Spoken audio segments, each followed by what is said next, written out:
Once you've developed your story in a very clear script, it's finally time to visualize it. And one of my favorite things is actually the creation of the storyboard.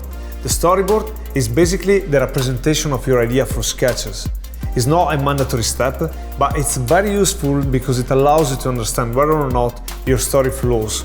And also it helps your collaborators to have a better idea of what you are about to do. Bear in mind that you don't have to be an artist to do it, there are no fixed rules.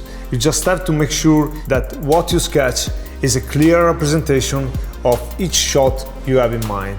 Talking about framing, there are different kinds of shots, but the most common are the wide shot, medium shot, close-up, and extreme close-up. You can add the name of each shot right here, exactly like this, and the shot number that will help you to create a shot list later on. Also, don't forget to add a brief description of what happened in each shot and then the page number. Talking about shot list, this is basically the list of shots in the order you're gonna shoot them.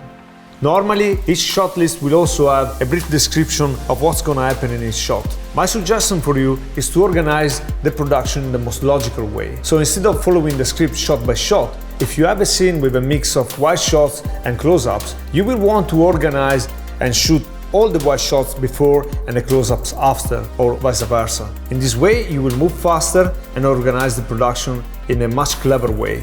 Once you have done that, you just have to find the locations, the actors, the collaborators, and you're ready to go.